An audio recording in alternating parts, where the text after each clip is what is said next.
हरि ओम नमो नारायणे श्री कृष्ण गोविंद हरे मुरारी नाथ नारायण वासुदेव।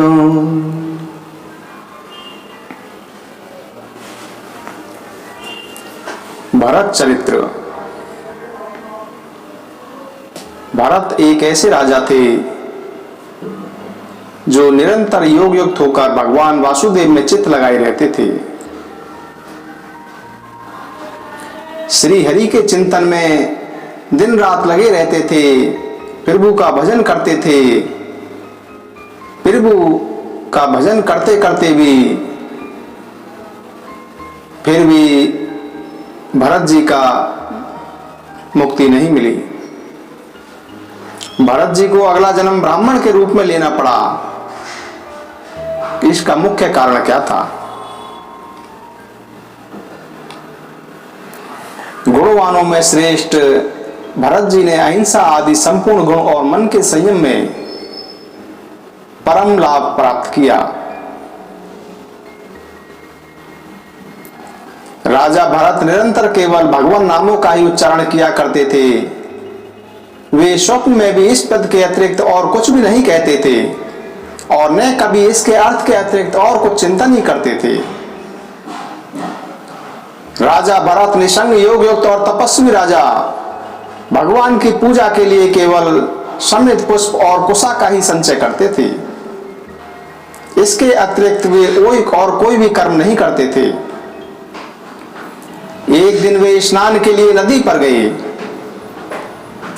और वहां स्नान करने के अनंतर उन्होंने स्नानोत्तर क्रियाएं की। इतने में ही राजा भरत देखते हैं कि उस नदी तीर पर एक आसन पर सवार एक हिरणी पानी पीने के लिए आई। जब हिरणी ने पानी पी लिया तब वहां अचानक एक सिंह आ गया और सिंह की गर्जना से उस हिरणी का गर्भ नदी में श्राप हो गया।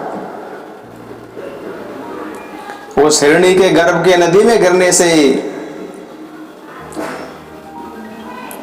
राजा भरत जी ने जब देखा तो राजा भरत जी को बड़ी दया आई। राजा भरत ने उस गर्भ के बच्चे को, जो हिरणी का बच्चा था, राजा भरत जी ने उसको पकड़ लिया और उसे बचा लिया।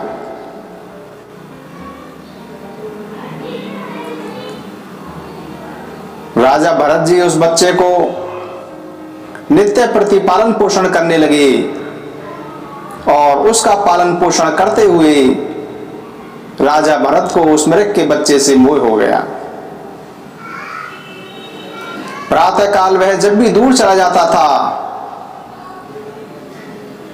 और शाम तक यदि वह घर वापसी आश्रम में वापसी नहीं लौटता था तो भरत जी को बहुत चिंता हो जाती थी। इस प्रकार कभी पास और कभी दूर रहने वाले उस मृग में ही राजा भरत का चित्त आसक्त रहने लगा। राजा भरत का चित्त अन्य विषयों की ओर कहीं जाता नहीं था। जिन राजा भरत ने संपूर्ण राजपाट अपने पुत्र बंधु बांधवों को छोड़ दिया था, वे ही राजा भरत उस हिरण के बच्चे में अत्यंत ममता के कारण व्याकुल रहने लगे। यदि उस हिरण के बच्चे को घर से बाहर जाने के बाद वापसी शाम को लौटने में, आश्रम आने में उसको थोड़ी सी भी देर हो जाती तो राजा भरत जी मन ही मन सोचने लगते कि क्या हो गया होगा, कहीं सिंह ने उसको खा तो नहीं लिया होगा, किसी जानवर ने उसको दबोच तो नहीं लिया होगा। इस प्रकार राजा भरत मन ही मन अनेक विचार, चिंतित विचार करने लगे।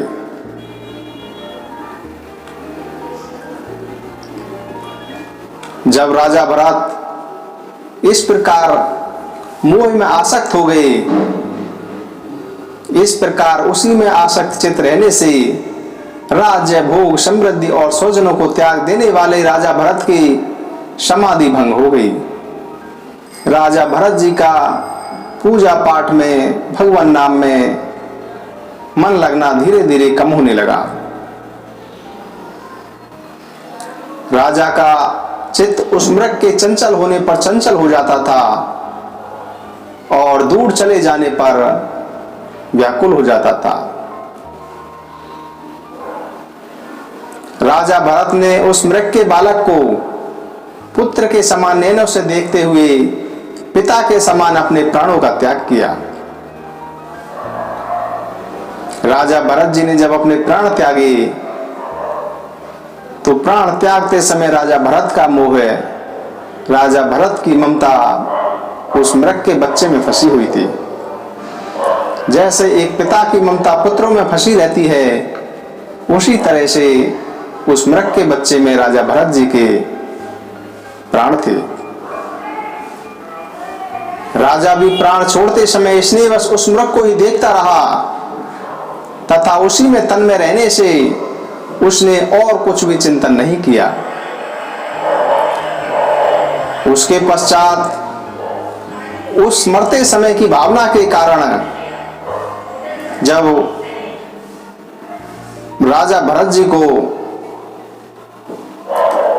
अगला जन्म मिला तो अगले जन्म में राजा भरत को मृग का जन्म मिला।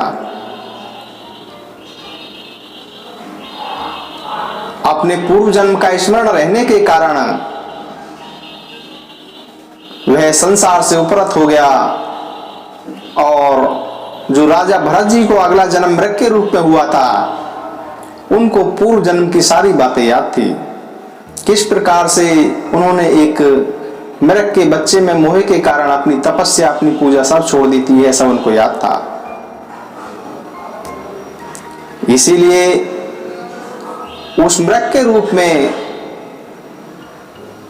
जो सारी याददाश्त थी उसको सोचकर वह सोचने लगे और उन्होंने उससे उपरत होने के लिए अपनी माता को छोड़कर सालाग्राम क्षेत्र में ही आकर रहने लगे। वहां वह सूखे घास और पत्तों से ही अपना पालन पोषण करते थे। वह अपने मृग के जीवन की प्राप्ति के हेतु भूत कर्मों को निराकरण करने लगा।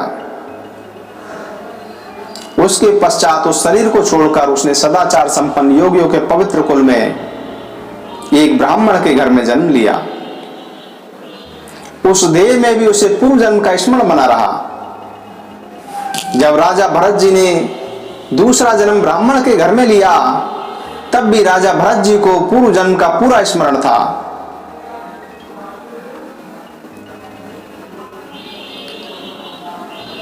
राजा भरत जी दूसरे जन्म में सब कुछ जानने वाले, शास्त्रों के मर्म को जानने वाले थे। अपने आत्मा को निरंतर प्रकृति से परे देखता था। आत्म संपन्न होने के कारण वह देवता आदि संपूर्ण प्राणियों को अपने से ही अभिन्न रूप से देखता था। उपनयन संस्कार हो जाने पर वह गुरु के पढ़ाने पर भी वेद पाठ नहीं करता था तथा न किसी कर्म की ओर ध्यान देता था और न कोई अन्य शास्त्री पढ़ता था।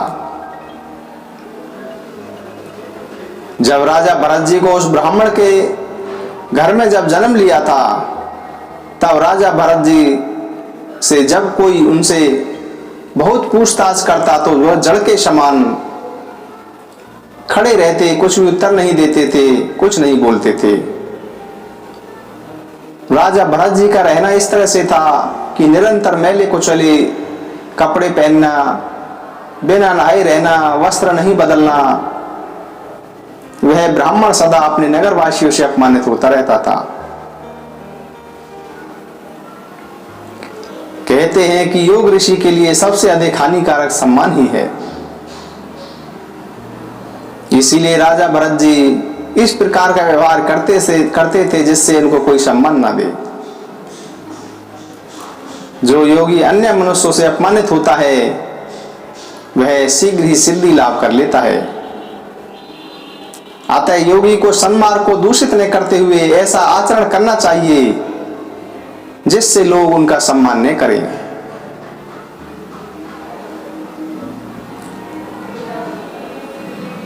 हिरण्यगर्भ के इस सार युक्त वचन को स्मरण रखते हुए वे महापति विप्रवर अपने आप को लोगों में जड़ और उन्मत्तशाही प्रकट करते थे। जौ, धान, साग, जंगली फल और कण आदि जो कुछ भी भक्ष्य उनको खाने के लिए मिल जाता था, उस थोड़े से को ही बहुत कुछ मानकर वे उसी को खा लेते थे और अपना समय बिताते थे। फिर पिता के स्वर्गवास होने के बाद उनके भाई बंधु उनका सड़े गले अन्न से पोषण करते हुए उनसे खेती बाड़ी का कार्य कराने लगे। राजा भरत जी बैल के समान पुष्ट शरीर वाले और कर्म में जड़वत निष्ठेष थे, अतः केवल आहार मात्र से ही वे सब लोगों के यंत्र बन जाते थे। अर्थात सभी लोग उन्हें आहार मात्र देकर ही, भोजन देकर ही उनसे अपना अपना काम निकलवा लिया करते थे। उन्हें इस प्रकार संस्कार शून्य और ब्राह्मण वेश के विरुद्ध आचरण वाला देखकर रात्रि के समय पर्वतराज के सेवकों ने बलि की विधि से सुसज्जित कर काली का बलि पशु बना दिया। किंतु इस प्रकार एक परम योगेश्वर को बलि के लिए उपस्थित देख महाकाली ने एक तीक्ष्ण खंड से ले उस क्रूरकर्मा राज सेवक का गला काट डाला और अपने पार्षदों सहित उसका तीखा रुद्रपान किया। उसके पश्चात एक दिन महात्मा सौवीरराज कहीं जा रहे थे। उस समय उनके बैरागियों ने समझा कि यह भी बैरागी ही है।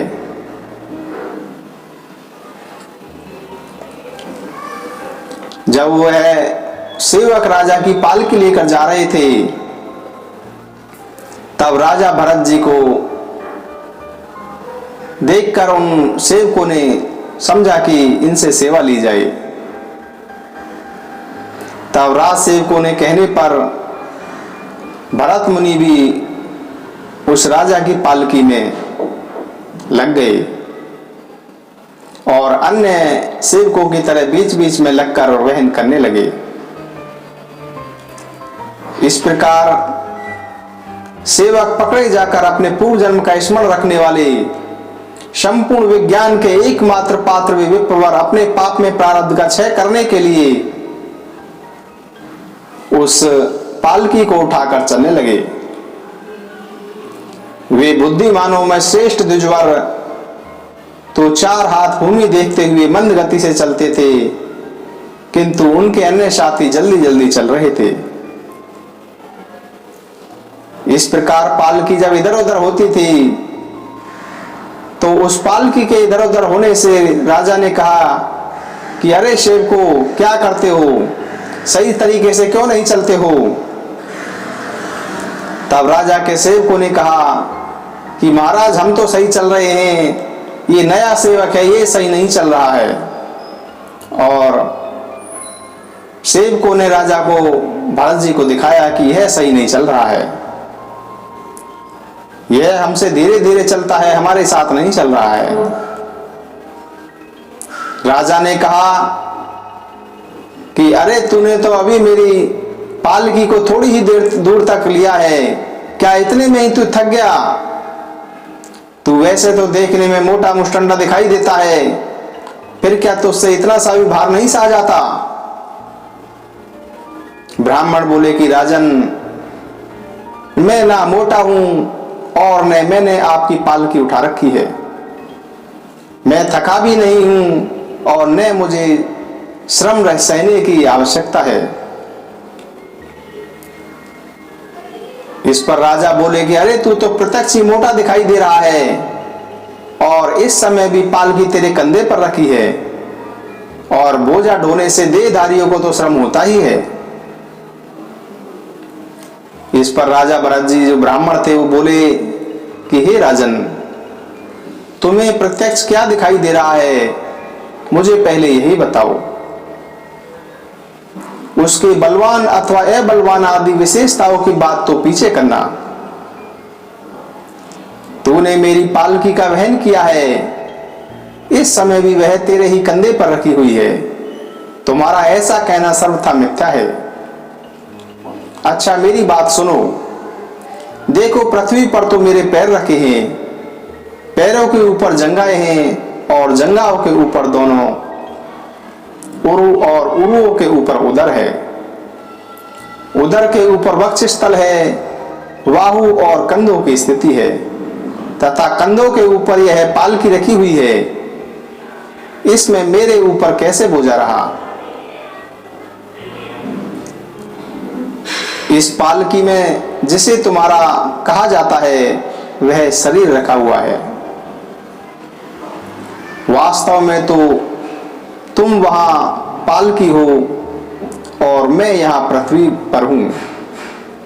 तुम वहां पालकी पर हो और मैं यहां पृथ्वी पर हूं, ऐसा कहना सर्वथा मिथ्या है। हे राजन, मैं, तुम और अन्य सभी समस्त जीव पंचभूतों से ही वहन किए जाते हैं तथा यह भूत वर्ग ही गुणों के प्रवाह में पकड़कर बहा जा रहा है।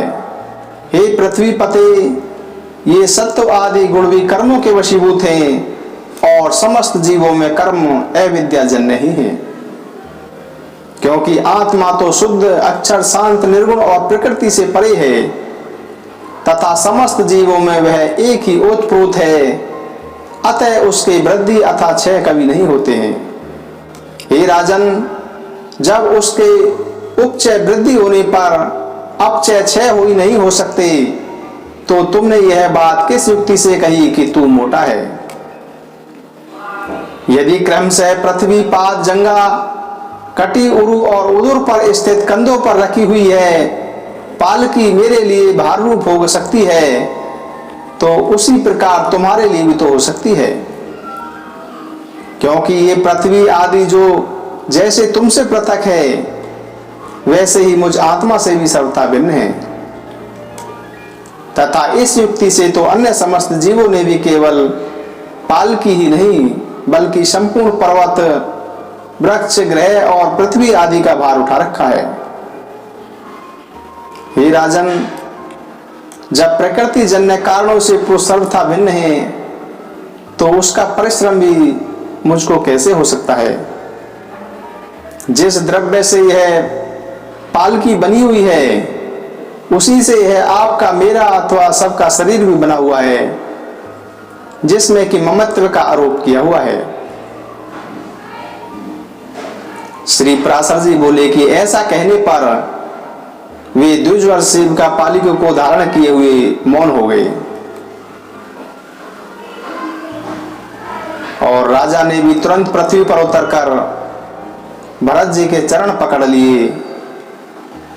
राजा बोला कि अरे विप्रवर, इस पालकी को छोड़कर आप मेरे ऊपर कृपा कीजिए।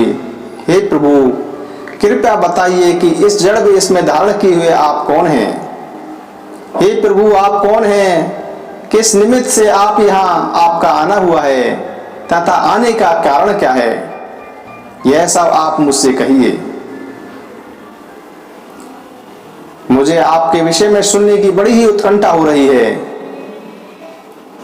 इस पर ब्राह्मण भरत जी बोले कि हे राजन, सुनो, मैं अमुक हूं यह बात कही नहीं जा सकती और तुमने जो मेरे यहाँ आने का कारण पूछा सो आना जाना आदि सभी क्रियाएं कर्म फल के उपभोग के लिए ही हुआ करती हैं।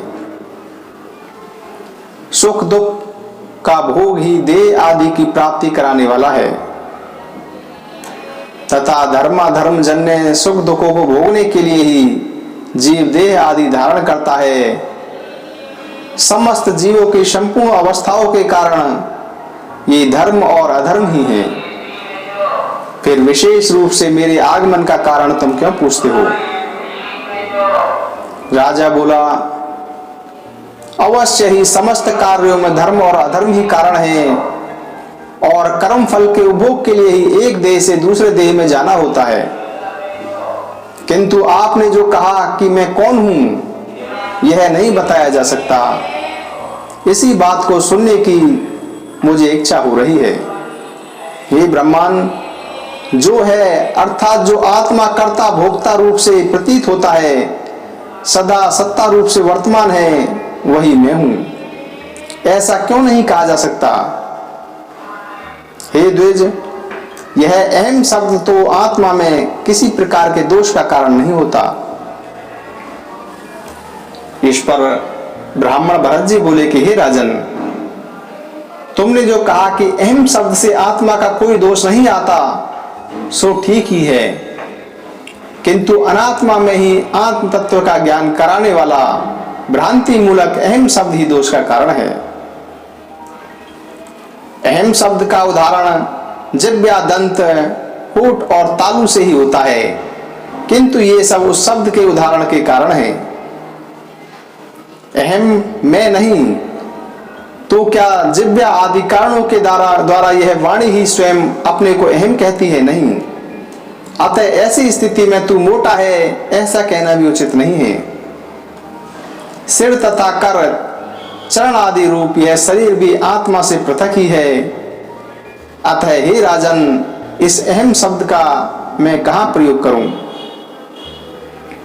यदि मुझसे भिन्न कोई और भी सजातीय आत्मा हो तो मैं भी यह मैं हूं और यह अन्य है ऐसा कहा जा सकता है। किंतु जब समस्त शरीरों में एक ही आत्मा विराजमान है, तब आप कौन हैं, मैं वह हूं, ये सब वाक्य निष्फल ही हैं। तू राजा है, यह पालकी है, ये पालकी उठाने वाले हैं, ये सब मेरी प्रजा है। हे राजन, इनमें से कोई भी बात परमार्थ है, सत्य नहीं है। हे राजन, वृक्ष से लकड़ी हुई और उससे तेरी ये पालकी बनी, तो बता इसे लकड़ी कहा जाए या वृक्ष कहा जाए? किंतु महाराज, वृक्ष पर बैठे हैं ऐसा कोई नहीं कहता है, न कोई तुझे लकड़ी पर बैठा हुआ ही बताता है, सब लोग पालकी में बैठा हुआ कहते हैं। हे राजन, रचना विशेष में स्थित लकड़ियों का समूह ही तो पालकी है। यदि वह उससे कोई भिन्न वस्तु है तो काष्ठ को अलग करके उसे ढूंढो। इसी प्रकार छत्र की सलाखाओं को अलग रखकर छत्र का विचार करो कि वह कहाँ रहता है। यही न्याय तुम में और मुझ में लागू होता है, अर्थात मेरे और तुम्हारे शरीर में पंचभूत से अतिरिक्त और कोई वस्तु नहीं है। पुरुष, स्त्री, गाय, बकरा, घोड़ा, हाथी, पक्षी और वृक्ष आदि लौकिक संज्ञाओं का प्रयोग कर्म हेतु शरीरों में ही जानना चाहिए। हे राजन, पुरुष जीव तो न देवता है, न मनुष्य है, न पशु है, न वृक्ष है। ये सब तो कर्मजन्य शरीरों को आकृतियों के ही भेद हैं। लोक में धन, राजा, राजा के सैनिक तथा और भी जो जो वस्तुएं हैं, हे राजन, वे परमार्थ है, सत्य नहीं है, केवल कल्पना में ही है। जिस वस्तु की प्रमाण आदि के कारण होने वाली कोई संज्ञा कालांतर में भी नहीं होती, वही परमार्थ वस्तु है। हे राजन, ऐसी वस्तु कौन सी है? तू अपने ही को देख। समस्त प्रजा के लिए तू राजा है, पिता के लिए तू पुत्र है, शत्रु के लिए तू शत्रु है, पत्नी का तू पति है और पुत्र का तू पिता है। इसीलिए हे राजन, बतला मैं तुझे क्या कहूं? तू क्या यह सिर है अथवा ग्रीवा है, पेट है अथवा पाद आदि में से कोई है? तथा ये सिर आदि भी तेरे क्या हैं? हे पृथ्वीवर, तो इन समस्त अवयवों से पृथक है। अतः सावधान होकर विचार की मैं कौन हूं। हे महाराज, आत्म तत्व इस प्रकार व्यवस्थित है, उसे सबसे पृथक करके ही बताया जा सकता है, तो फिर मैं उसे अहम शब्द से कैसे बतला सकता हूं? श्री पराशर जी बोले कि उनके ये परमार्थ में वचन सुनकर राजा ने विनय युक्त होकर उन विप्रवर से कहा। राजा बोले कि हे भगवान, आपने जो परमार्थ में वचन कहे हैं उन्हें सुनकर मेरी मनोवृत्तियां भ्रांत सी हो गई हैं। आपने संपूर्ण जीवों में व्याप्त जिस असंग विज्ञान का दिग्दर्शन कराया है वह प्रकृति से परे ब्रह्म ही है, उसमें मुझे कोई संदेह नहीं है। परंतु आपने जो कहा कि मैं पालकी को वहन नहीं कर रहा हूं, पालकी मेरे ऊपर नहीं है, जिसने इसे उठा रखा है वह शरीर मुझसे अत्यंत पृथक है। जीवों की प्रवृत्ति गुणों सत्व रज और तमो गुणों की प्रेरणा से होती है और गुण कर्मों से प्रेरित होकर प्रवृत्त होते हैं। इसमें मेरा कर्तव्य कैसे माना जा सकता है? हे परमार्थज्ञ, यह बात मेरे कानों में पड़ते ही मेरा मन परमार्थ का जिज्ञासु होकर बड़ा उतावला हो रहा है। हे द्विजवर, मैं तो पहले ही महाभाग कपिल मुनि से यह पूछने के लिए कि बताइए संसार में मनुष्य का श्रेय किसमें है, उनके पास जाने को तत्पर हुआ हूं, किंतु बीच में ही आपने जो वाक्य कहे हैं उन्हें सुनकर मेरा चित्त परमार्थ श्रवण करने के लिए आपकी ओर झुक गया है। हे द्विज महाराज, ये कपिल मुनि सर्वभूत भगवान विष्णु के ही अंश हैं। इन्होंने संसार का मोह दूर करने के लिए पृथ्वी पर अवतार लिया है, किंतु आप जो इस प्रकार भाषण कर रहे हैं उससे मुझे निश्चय होता है कि वे ही भगवान कपिल देव मेरे हित की कामना से यहाँ आपके रूप में प्रकट हो गए हैं। अतः हे द्विज महाराज, हमारा जो परम श्रेय हो वह आप मुझे विनीत से कहिए। इस पर ब्राह्मण बोले कि हे राजन, तुम श्रेय पूछना चाहते हो या परमार्थ? क्योंकि हे राजन, श्रेय तो सब अपरमार्थिक ही हैं। हे राजन, जो पुरुष देवताओं की आराधना करके धन संपत्ति पुत्र और राज्य आदि की इच्छा करता है उसके लिए तो वही परम श्रेय है। जिसका फल स्वर्गलोक की प्राप्ति है वह यज्ञात्मक कर्म भी श्रेय है, किंतु प्रधान श्रेय तो उसके फल की इच्छा न करने में ही है। अतः हे राजन, योग युक्त पुरुषों को प्रकृति आदि से अतीत उस आत्मा का ही ध्यान करना चाहिए, क्योंकि उस परमात्मा का संयोग रूप से ही वास्तविक श्रेय है।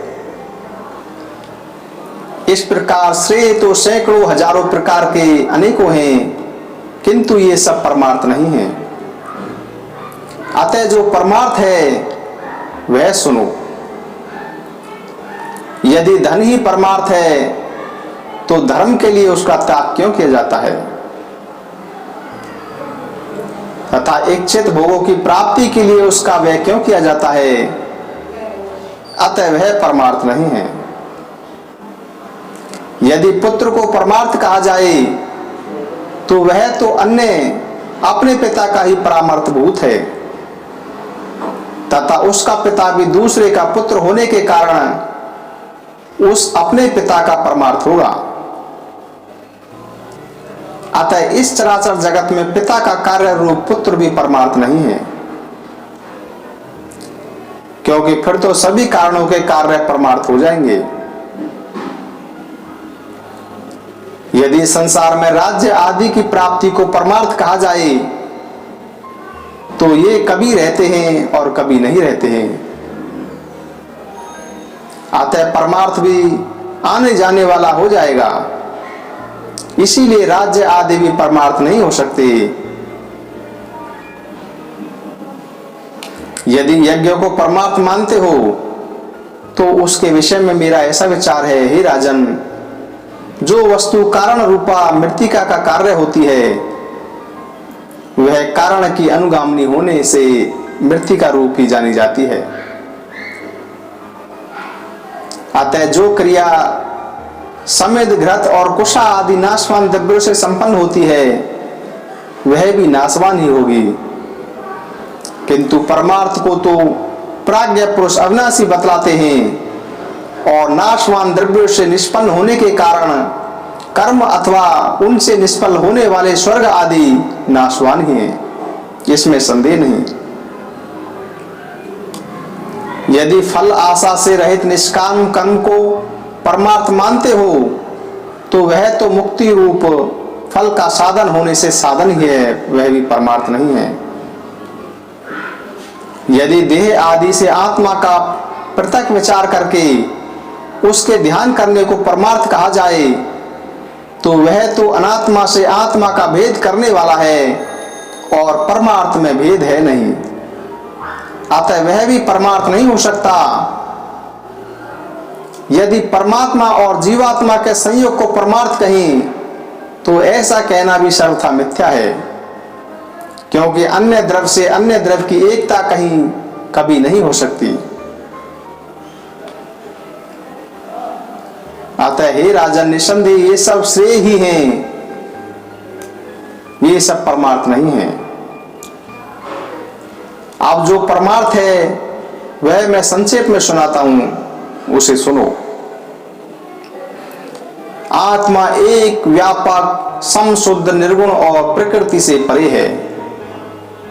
वह जन्म वृद्धि आदि से रहित सर्वव्यापी और अव्यय है। हे राजन, वह परम ज्ञान में है। असत नाम और जाति आदि से उस सर्वव्यापक का संयोग न कभी हुआ है, न है और न ही कभी होगा। वह अपने और अन्य प्राणियों के शरीर में विद्यमान रहते हुए भी एक ही है। इस प्रकार का जो विशेष ज्ञान है वही परमार्थ है। द्वैत भावना वाले पुरुष तो अपना परमार्थदर्शी हैं। जिस प्रकार अभिन्न भाव से व्याप्त एक ही वायु के वांसुरी के छिद्रों में से भेद से आदि भेद होते हैं, उसी प्रकार शरीर आदि की उपाधियों के कारण एक ही परमात्मा के देवता मनुष्य आदि अनेक भेद प्रतीत होते हैं। एक रूप आत्मा के जो नाना भेद हैं वे ब्रह्मदेह आदि की कर्म प्रवृत्ति के कारण ही हुए हैं।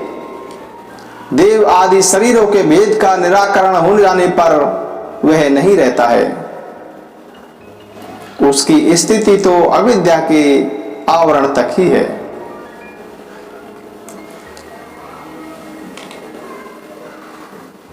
इस प्रकार ऐसा कहने पर राजा मौन होकर मन ही मन सोचकर विचार करने लगे कि ये विप्रवर यह अद्भुत संबंधित कथा सुनाने लगे।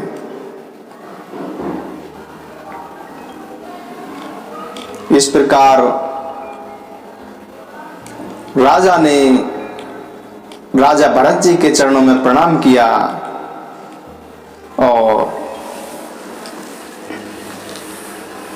उनसे आशीर्वाद प्राप्त किया।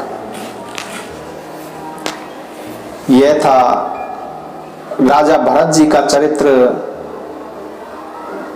जिनका दूसरा जन्म मृग में मोह होने के कारण एक मृग के रूप में हुआ और मृग का शरीर त्याग करने के बाद उनका जन्म एक ब्राह्मण के घर में होता है और ब्राह्मण के घर में वह जड़ रूप में सारी इस तरह की क्रियाएं करते थे जिससे उनको कोई पहचान ना सके।